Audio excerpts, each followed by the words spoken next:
നമസ്കാരം. ഋഷിപ്രോക്തം ചാനലിലെ ഇന്നത്തെ വീഡിയോയിലേക്ക് ഏവർക്കും ഹൃദ്യമായ സ്വാഗതം. 2025 ചൊവ്വയുടെ അതിമാരക വർഷമാണ് എന്നുള്ള ഒരു വീഡിയോ ഞാൻ വർഷാദ്യത്തിൽ തന്നെ ചെയ്തിരുന്നു.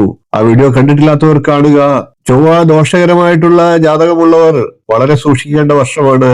അതേപോലെ തന്നെ ചൊവ്വയുടെ രാശികളിൽ ജനിക്കുന്നവർക്ക് അതിനേട്ടങ്ങളും ഉണ്ടാകാം. ദോഷപരിഹാരത്തിനായിട്ടും ഗുണഫലങ്ങൾ വർദ്ധിക്കുന്നതിനായിട്ടും ചൊവ്വ പ്രീതി വരുത്തേണ്ടതാണ്. ചൊവ്വയുടെ അതിദേവതയായിട്ടുള്ള സുബ്രഹ്മണ്യ സ്വാമിയെയാണ് 2025 ആശ്രയത്തിനായി നാം ഭജിക്കേണ്ടത്. സുബ്രഹ്മണ്യ സ്വാമിയുടെ അനുഗ്രഹം ഉണ്ടെങ്കിൽ 2025 ഏവർക്കും ദോഷങ്ങളില്ലാതെ വിജയിക്കാൻ സാധിക്കുന്നതാണ്.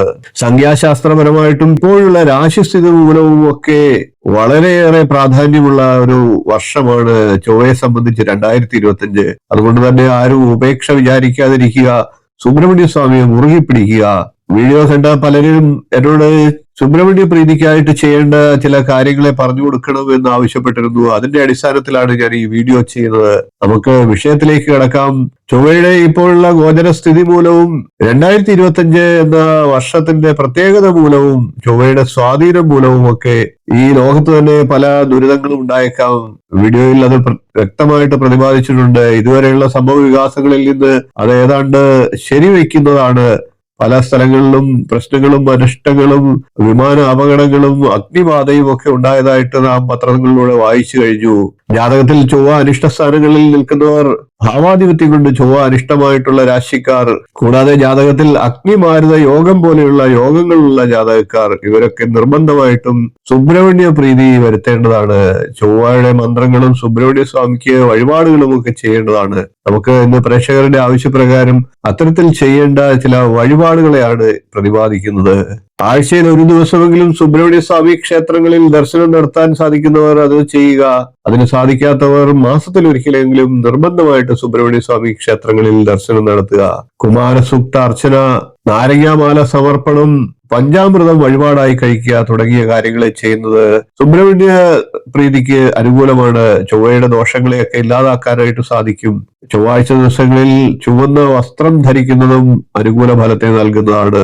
ഇനി ചൊവ്വയുടെ ദോഷം കുറയ്ക്കാൻ സുബ്രഹ്മണ്യ പ്രീതിക്കായിട്ടുള്ള ഏതാനും ചില വഴിപാടുകളെ കൂടി പറയാം. ജലാഭിഷേകം, മഞ്ഞൾ കൊണ്ട് അഭിഷേകം, ചന്ദനദ്രവ്യാഭിഷേകം, മറ്റ് വാസനദ്രവ്യങ്ങൾ കൊണ്ടുള്ള അഭിഷേകം, പാലഭിഷേകം, തൈരഭിഷേകം, ശർക്കര അഭിഷേകം, എള്ളെണ്ണ കൊണ്ടുള്ള അഭിഷേകം എന്നിവയൊക്കെ വിശേഷ ബലത്തെ നൽകുന്ന അതിവിശേഷപ്പെട്ട സുബ്രഹ്മണ്യ പ്രീതികരമായിട്ടുള്ള വഴിപാടുകളാണ്. ഇനി നമുക്ക് അതിന്റെ പ്രയോജനങ്ങൾ കൂടി ഒന്ന് പറഞ്ഞു പോകാം. മനഃശാന്തിക്കായിട്ട് ആവശ്യമുള്ളവർ ജല അഭിഷേകം നടത്തേണ്ടതാണ്. എന്തെങ്കിലും തെറ്റുകുറ്റങ്ങളൊക്കെ ചെയ്തവർ തിന്മയെ അകറ്റുവാനായിട്ട് മഞ്ഞൾ കൊണ്ട് അഭിഷേകം ചെയ്യേണ്ടതാണ്. ജാതകത്തിൽ ആയുർ ദോഷമുള്ളവർ വാസന ദ്രവ്യങ്ങൾ കൊണ്ട് അഭിഷേകം ചെയ്യേണ്ടതാണ്. അത് ദീർഘായുസ്സിന് ഉപകരിക്കുന്നതാണ്. ധനലാഭം ഉദ്ദേശിക്കുന്നവർ ചന്ദനം കൊണ്ട് അഭിഷേകം നടത്തേണ്ടതാണ്. അഭിഷേകത്തിന് പകരം ചന്ദനം ചാർത്തായാലും മതി. ദീർഘായുസ് ആഗ്രഹിക്കുന്നവർ പാല് അഭിഷേകം ചെയ്യുന്നതും വളരെ ഗുണപ്രദമാണ്. സന്താന ലബ്ധി ആഗ്രഹിക്കുന്നവരാണെങ്കിൽ തൈര് കൊണ്ട് അഭിഷേകം നടത്തുക. ശത്രുക്കളുടെ മേൽ വിജയം കൈവരിക്കാൻ ആഗ്രഹിക്കുന്നവർ ശർക്കര കൊണ്ടാണ് അഭിഷേകം ചെയ്യേണ്ടത്. പൊതുവെ ജീവിത സൗഖ്യം ആഗ്രഹിക്കുന്നവർ എള്ളെണ്ണ കൊണ്ട് ഭഗവാൻ അഭിഷേകം ചെയ്യുക. സുബ്രഹ്മണ്യ പ്രീതി നിർബന്ധമായിട്ടും ഈ 2025 എല്ലാവരും വരുത്തുക. 2025 സുബ്രഹ്മണ്യ സ്വാമിയുടെ സംരക്ഷണയിലുള്ള വർഷമാണ്. സുബ്രഹ്മണ്യ പ്രീതി കൊണ്ട് മാത്രമേ നമുക്ക് ചൊവ്വയുടെ ദോഷങ്ങളെ ഇല്ലാതാക്കാനായിട്ട്, ദുരിതങ്ങളിൽ നിന്ന് രക്ഷ നേടാനായിട്ട് സാധിക്കുകയുള്ളൂ. അതുകൊണ്ട് തന്നെ സുബ്രഹ്മണ്യ സ്വാമിയെ ഭജിക്കുക, ക്ഷേത്രങ്ങളിൽ ദർശനം നടത്തുക, ഈ പറഞ്ഞ വഴിപാടുകളെ ചെയ്യുക. കൂടാതെ ഭാഗ്യസൂക്താർച്ചന, സംവാദ സൂക്താർച്ചന, കുമാരസൂക്താർച്ചന തുടങ്ങിയ അർച്ചനകളും പുഷ്പാഞ്ജലിയും ഒക്കെ ചെയ്യുന്നതും വളരെയേറെ ഗുണം ചെയ്യുന്നതാണ്. എല്ലാവർക്കും സുബ്രഹ്മണ്യ സ്വാമിയുടെ അനുഗ്രഹം ഉണ്ടാകട്ടെ എന്ന് പ്രാർത്ഥിച്ചുകൊണ്ട് ഇന്നത്തെ വീഡിയോ നിർത്തുന്നു. വീഡിയോ ഇഷ്ടപ്പെട്ടുവെങ്കിൽ ഒന്ന് ലൈക്ക് ചെയ്യുക, ഷെയർ ചെയ്യുക, ചാനൽ ഒന്ന് സബ്സ്ക്രൈബ് ചെയ്യുക, നിങ്ങളുടെ അഭിപ്രായം കമന്റ് ആയിട്ട് അറിയിക്കുക. ഇനിയും ഇതുപോലുള്ള നല്ല നല്ല വിഷയങ്ങളും വീഡിയോകളുമായി നമുക്ക് വീണ്ടും കാണാം. നന്ദി, നമസ്കാരം, ശുഭദിനം.